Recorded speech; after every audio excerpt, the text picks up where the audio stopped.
اس حوالے سے ناظرین جن ممالک نے سخت مذمت کی ہے ان میں پاکستان بھی شامل ہے اور روس بھی شامل ہے، اور اس کے ساتھ ساتھ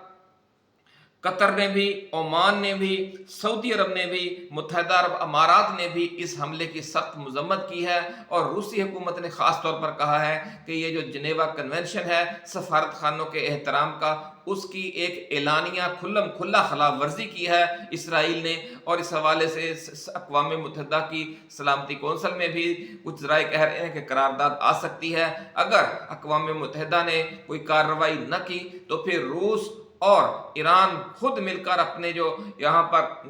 مزاحمت کا محور اسے کہتے ہیں، ان کی جو پراکسیز ہیں ان کے ذریعے کوئی بڑا اقدام کرنے کی تیاری کی جا سکتی ہے اس حوالے سے۔ تو اب ناظرین بات کرتے ہیں کہ یہ جو القدس فورس کیا ہے، اور جو اس کے بریگیڈیئر جنرل رضا زاہدی تھے شہید ہو گئے ہیں، وہ کون تھے، اس کی تھوڑی تفصیل آپ کے ساتھ ہم شیئر کریں گے، پھر اس کے بعد بتائیں گے کہ اب خطے میں آگے ہونے کیا جا رہا ہے۔ ناظرین ایران کے سرکاری خبر رسائی ادارے ارنا نے بتایا ہے کہ شام کے دارالحکومت دمشق میں پیر کو ہونے والے اسرائیلی حملے میں القدس فورس کے 2 سینئر کمانڈر اپنی جان سے ہاتھ دھو بیٹھے ہیں۔ ان میں ایک بریگیڈیئر جنرل محمد رضا زاہدی ہیں، جبکہ دوسرے کی شناخت بریگیڈیئر جنرل محمد ہادی حاجی رحیمی کے طور پر کی گئی ہے۔ ناظرین بریگیڈیئر جنرل محمد رضا زاہدی 1960 میں پیدا ہوئے اور اسلامی انقلاب کی کامیابی کے 1 سال سے بھی کم عرصے کے بعد 1980 میں پاسداران انقلاب میں شامل ہو گئے۔ بریگیڈیئر جنرل محمد رضا زاہدی پاسداران انقلاب کی قدس فورس کے سینئر کمانڈروں میں سے ایک تھے۔ 2008 میں جنرل سلیمانی نے زاہدی کو دوسری بار قدس فورس کی لبنان کور کے کمانڈر کے عہدے پر تعینات کیا۔ وہ اس پر دوسرے دور پر 2024 میں اپنے شہادت تک وہ برقرار رہے۔ انہوں نے 2008 سے 2016 تک قدس فورس میں کام کیا۔ وہ شام اور لبنان میں گارڈ کے کمانڈر بھی تھے۔ ناظرین یہ کہا جا رہا ہے کہ وہ 2005 اور 2006 کے دوران گارڈ فورسز کے کمانڈر کے طور پر بھی کام کرتے رہے۔ اس دوران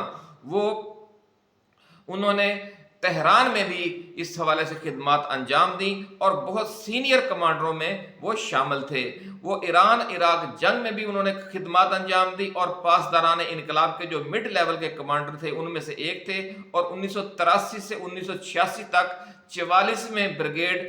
قمرِ بنی ہاشم کی کمان کی انہوں نے۔ اور اس حوالے سے ناظرین یہ بھی بتایا جا رہا ہے کہ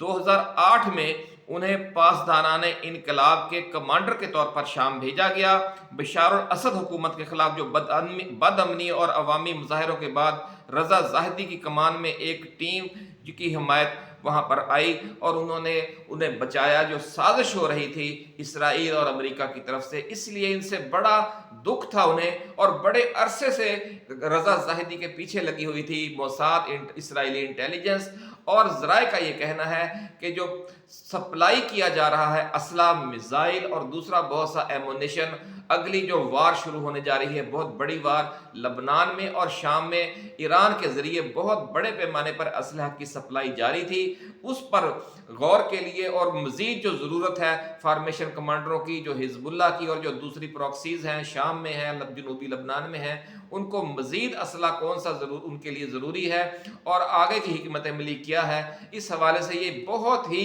اہم اجلاس ہو رہا تھا سفارت خانے کے جو 7 رہائشی بلڈنگ ہے دمشق میں، اور وہاں پر یہ غور کیا جا رہا تھا کہ اب آنے والے دنوں میں اسرائیل کو اب کس طرح سے جواب دینا ہے، کیونکہ غزہ پر ہونے والے مظالم کی انتہا ہو چکی ہے اور اسرائیل نے یہ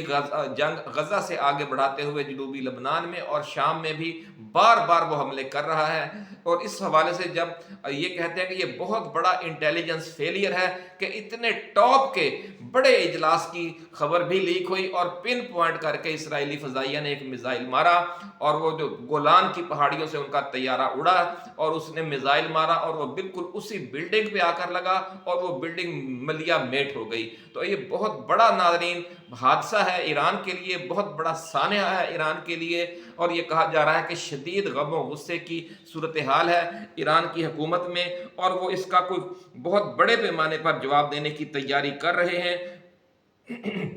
وہ جواب کیا ہو سکتا ہے؟ اس حوالے سے ذرائع کا یہ کہنا ہے کہ دنیا کے جو مختلف ممالک میں اسرائیلی سفارت خانے ہیں ان میں سے بھی کسی کو نشانہ بنایا جا سکتا ہے، یا پھر سب سے زیادہ چانس اس بات کا ہے کہ جو حزب اللہ ہے وہاں سے جنوبی لبنان سے اب ایک بڑے آپریشن کا آغاز کیا جا سکتا ہے، یا گولان کی پہاڑیوں پر جو شام میں قبضہ کیا ہوا ہے